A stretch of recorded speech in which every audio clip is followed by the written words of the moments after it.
आदरणीय अध्यक्ष महोदय और प्रबुद्ध श्रोताओं, जैसा कि इस टॉपिक पर changing trends in political parties and party system in India, इसका एक सब थीम है Shri Narendra Modi as a political phenomena. Paper का टाइटल है। सबसे पहले एक कोट नरेंद्र मोदी के लिए कहा गया, no one can be like Narendra Modi, there is a one sun, there is a one world, there is a one grid and there is a one Narendra Modi. COP 26 में 2021 में बोरिस जॉनसन, ब्रिटेन के पूर्व प्रधानमंत्री ने नरेंद्र मोदी के लिए ये कहा था। तो ऐसा क्या खास है नरेंद्र मोदी में कि वो पिछले 22 वर्षों से अधिक सत्ता में हैं, और वो ऐसे देश की सत्ता में हैं जहां पर अभी हम जब सुबह के सत्र में थे तो वहां बता रहे थे कि हर 6 महीने बाद कहीं ना कहीं आपको चुनाव में उतरना ही पड़ता है। और हर साल, अभी देख रहे हैं इस साल भी अभी कुछ दिन बीते हैं कि हमें नॉर्थ ईस्ट में चुनाव हुए हैं, उसके रिजल्ट्स हमारे सामने हैं। ऐसी क्या खास बात है कि 2001 में जब वो गुजरात के चीफ मिनिस्टर बने, मुख्यमंत्री बने, उसके बाद से लगातार वो सत्ता में हैं और उनकी लोकप्रियता में हम कहें तो किंचित मात्र भी गिरावट नहीं हुई है। तो क्या खासियत है नरेंद्र मोदी को, मेरा पेपर इसी पर आधारित है। तो 13 वर्षों तक गुजरात के मुख्यमंत्री रहे और पिछले 9 वर्षों से देश के प्रधानमंत्री हैं, और तमाम तरीके के वक्तव्य, तमाम तरीके की योजनाएं वो लेकर आए हैं, और जनता का जिस तरीके से विश्वास उन पर है उसके कुछ कारण है। और जैसा मैंने शुरू में कहा कि किस तरीके से भारतीय चुनाव राजनीति में आपको खुद को लोकप्रिय बनाए रखना एक बड़ी चुनौती है। और नरेंद्र मोदी कोई पहले प्रधानमंत्री नहीं है जो एक दल की बहुमत वाले प्रधानमंत्री हों, लेकिन वो ऐसे एक दल के बहुमत वाले प्रधानमंत्री हैं जो अपने आप में विशिष्ट है। वो विशिष्टता क्या है? नरेंद्र मोदी देश के ऐसे एकमात्र प्रधानमंत्री हैं जिन्होंने चुनाव में अपने आप को प्रधानमंत्री पद के रूप में घोषित किया और फिर जनता का समर्थन प्राप्त किया। उससे पहले एक दल के जो भी प्रधानमंत्री रहे हैं वो पहले प्रधानमंत्री बन चुके थे और फिर चुनाव में गए थे।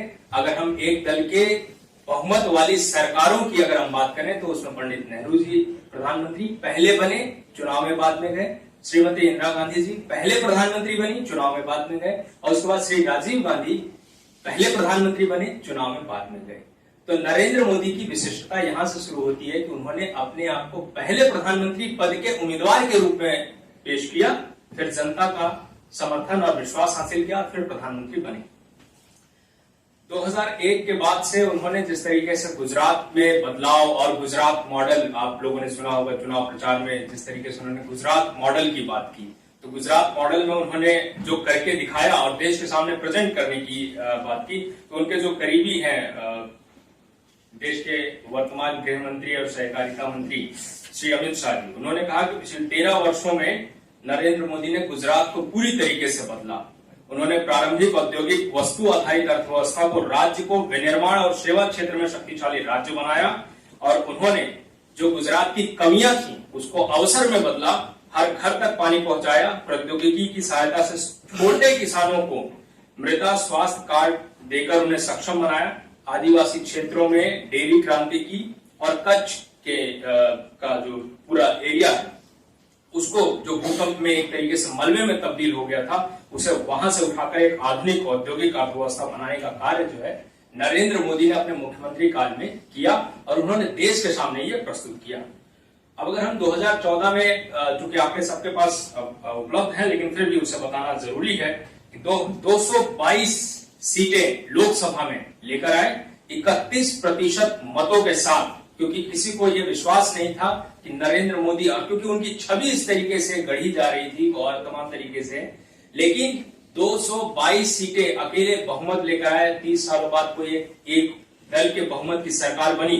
उसके बाद कहा कि ये कोई गलती से हो गए हैं, या एक बार लोग जो है बहुत पूर्व की सरकार के जो भ्रष्टाचार के आरोप थे उससे तंग आ गए थे 10 सालों के शासन से। तो ये जनता बदलाव की मांग कर रही थी, इसलिए बदलाव के रूप में नरेंद्र मोदी ने उन्हें गुजरात मॉडल प्रस्तुत किया, और ये तो सिर्फ एक है कि छलावा हो गया कि 2014 में वो जीत गए। असली परीक्षा 2019 में होगी। तो 2019 का रिजल्ट, परिणाम हमारे सामने है कि 303 अकेले भारतीय जनता पार्टी को, हम कहें कि भारतीय जनता पार्टी को नहीं, 303 सीटें नरेंद्र मोदी को मिली और 37% मत भी नरेंद्र मोदी को मिले इस देश में फिर से एक दल के बहुमत की सरकार बनाने के लिए। और इसमें ऐसा नहीं है कि केवल एक वर्ग ने उन्हें समर्थन दिया हो, देश के हर वर्ग ने और देश के हर कोने से उन्हें समर्थन मिला। और खास तौर पे इसमें हम देखें तो महिलाओं की जो समर्थन रहा है, नरेंद्र मोदी के प्रति जो महिलाओं का समर्थन है और महिलाओं का जो विश्वास है, वो किसी भी अन्य नेता की तुलना में देश की महिलाएं, अगर हम कहें कि किसी भी सब नेता, ऐसा कोई नेता है देश में जिसके ऊपर सबसे ज्यादा विश्वास करती हैं, वो महिलाएं ही हैं और वो नरेंद्र मोदी पर ही विश्वास करती हैं। ऐसा परिणाम, चुनाव परिणाम भी हमें देखने को मिलते हैं। तो ऐसा नरेंद्र मोदी ने क्या किया कि महिलाएं उन पर अटूट विश्वास करने लग गई हैं। छोटे छोटे काम जो नरेंद्र मोदी जी ने देश की महिलाओं के जीवन में बदलाव लाने के लिए किया, जिसमें एक था कि हर घर में शौचालय होगा, ये सुनिश्चित करना। और ऐसा नहीं कि उस हर घर में शौचालय आ गया है, सारी चीजें बदल गई हैं, लेकिन वो सोच समझाने में और सोच उत्पन्न करने में नरेंद्र मोदी सफल रहे हैं, इसलिए महिलाओं के वो सबसे लोकप्रिय नेता है। दूसरी चीज उन्होंने की कि हर घर में एलपीजी गैस कनेक्शन पहुंचाना है। अब उसके लिए तमाम सारी आलोचनाएं भी की जाती है कि नहीं, पूरी तरीके से नहीं पहुंचा है, जो गैस सिलेंडर दिया गया वो खाली हो गया तो रिफिल नहीं हुआ। एक बार जो सोच उत्पन्न करने वाली बात है, नरेंद्र मोदी ये कहते हैं कि आप सारी चीजें सरकार के भरोसे मत छोड़िए, आपको भी कुछ करना होगा। तो एक बार अगर उन्हें गैस कनेक्शन दिया गया, गैस कनेक्शन मिलने के क्या फायदे हैं, जब उन्हें यह समझ में आने लगा तो फिर वह रिफिल की भी व्यवस्था खुद करने लगेंगे। तो ये जो सोच बदलने वाली बात है, क्योंकि उन्होंने कहा अपने प्रथम कार्यकाल में कि सब चीज सरकार करेगी, ऐसी जो धारणा बनी हुई है कि हमने वोट दे दिया अब सरकार सारी चीज करेगी, इस धारणा को हमें बदलना है। और ये चुनाव परिणाम, हर चुनाव में आप देखेंगे नरेंद्र मोदी जाते हैं, और चाहे वो राज्य का चुनाव हो या प्रधानमंत्री पद, राष्ट्रीय स्तर का चुनाव, नरेंद्र मोदी के नाम पर ही भाजपा वोट मांगती है और किसी भी नेता के नाम पर वोट नहीं मांगती है। क्यों? क्योंकि नरेंद्र मोदी ने वो काम करके दिखाया और लोगों के जीवन में बदलाव किए। और एक और बात की, इससे पहले कि नरेंद्र मोदी जो चुनाव में उतरे तो उससे भारतीय राजनीति की स्थिति क्या थी? भारतीय राजनीति की स्थिति ये थी, 1989 से गठबंधन का युग शुरू होता है, जिसमें आप देखते हैं कि क्षेत्रीय दल उभर कर आते हैं, जो जातीय अस्मिता, भाषाई अस्मिता, क्षेत्रीय अस्मिता को लेकर राजनीति कर रहे होते हैं और बहुत ही मजबूत राजनीति कर रहे होते हैं। इसका कारण यह था कि राष्ट्रीय स्तर पर कांग्रेस का पराभव होता है और क्षेत्रीय दल इन विभाजनकारी आधारों पर अपनी राजनीति मजबूत करते हैं। अब ऐसी स्थिति में कोई ऐसा नेता आए जो इन विभाजनकारी रेखाओं को मिटाए और इनसे बड़ी रेखा खींचने का काम करे, वो नरेंद्र मोदी ने किया। वो कैसे किया कि अपनी प्रशासनिक कुशलता से, और उन्होंने ये समझाने और उन्होंने ये काम किया कि जो सरकार है उसका जो प्रशासन है वो आपके लिए है। तो भारतीय राजनीति में बदलाव ये किया कि ये जो विभाजन, क्योंकि अगर नरेंद्र मोदी वही जातीय अस्मिता, धार्मिक अस्मिता और क्षेत्रीय पहचान को लेकर चलते तो वो शायद सफल नहीं होते। क्यों? क्योंकि उनसे बड़े महारथी इन क्षेत्रों में पहले से उपलब्ध हैं। तो जिस क्षेत्र में कोई पहले से महारथी उपलब्ध हो, उसी क्षेत्र में उसको जाकर चुनौती देना संभव नहीं है। इसी तरीके से इसके लिए एक उदाहरण मैंने अपने पेपर में दिया है कि जैसे हिंदुत्व के मुद्दे पर भारतीय जनता पार्टी को चुनौती देने वाली कोई दूसरी पार्टी उभर कर सामने आए और उससे कहे कि हम हिंदुत्व के मुद्दे पर आपसे लड़के आपसे जीत जाएंगे, तो यह आज की वर्तमान परिस्थिति में दिखाई नहीं देता है और ना ही संभव है। तो इसलिए जो पहले जातीय और भाषाई और विभाजनकारी अस्मिताओं को लेकर राजनीति कर रहे थे, उन्हीं आधारों पर यदि वो लड़ने जाते तो शायद सफल नहीं होते। तो उन्होंने आधार क्या बनाया? अपनी प्रशासनिक कुशलता को आधार बनाया, अपनी सरकार की जो जन कल्याणकारी नीतियां हैं उसको जनता तक पहुंचाने के जो लक्ष्य उन्होंने तय किया वो। इसका सबसे बड़ा उदाहरण आप देखेंगे कि कोरोना काल में जब पूरी दुनिया संकट से जूझ रही है, आम व्यक्ति का जो है जीवन बहुत संकट में आ गया है, रोजगार खत्म हो गया है, भोजन की कमी हो गई है, 2 वक्त की रोटी कैसे मिलेगी, सबसे बड़ी चिंता इसकी थी। लेकिन 80 करोड़ लोगों को मुफ्त में 2 साल तक अनाज देना और साथ ही साथ और जो अन्य जरूरतमंद देश है वहां भी अनाज देना, ये केवल नरेंद्र मोदी ने करके दिखाया। और इसमें भ्रष्टाचार की जो खबरें हैं वो लगभग ना के बराबर नहीं है, हम ये कह सकते हैं कि तो इसलिए आम अब गांव में बैठा हुआ कोई व्यक्ति ये नहीं सोच रहा है कि कौन उन्हें राशन दे रहा है, उन्हें नरेंद्र मोदी। और इसमें प्रचार तंत्र का निश्चित तौर पर उपयोग है, लेकिन उन आम लोगों ने यह अनुभव किया कि हमारे जीवन में बदलाव क्या आया है।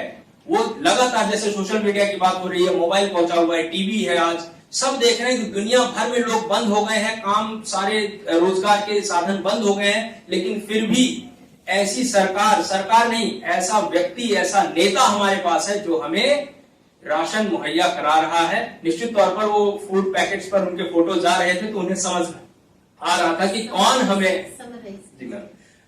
हमें जो है राशन दे रहा है। तो इस तरीके से उन्होंने कुछ आंकड़े आपको बताऊं। और महिलाओं की सशक्तिकरण का एक और, क्योंकि कहा जाता है कि महिलाओं को तमाम आप अधिकार दे दीजिए, लेकिन जब तक उनका आर्थिक सशक्तिकरण नहीं होगा तब तक उनके जीवन में बदलाव नहीं आएगा। इस चीज को इस बारीक लाइन को समझते हुए नरेंद्र मोदी ने जो जनधन खाते खोले, उसमें आप देखेंगे सबसे ज्यादा खाते महिलाओं के खोले गए।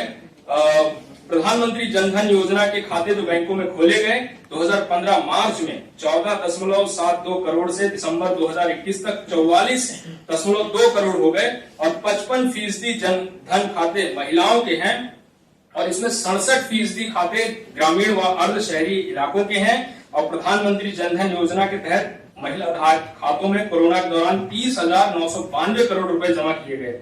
सिर्फ यही बात नहीं, और सबसे इसमें सब खास बात यह थी कि डीबीटी के तहत डायरेक्ट बेनिफिट ट्रांसफर जो उन्होंने मजबूती के साथ किया।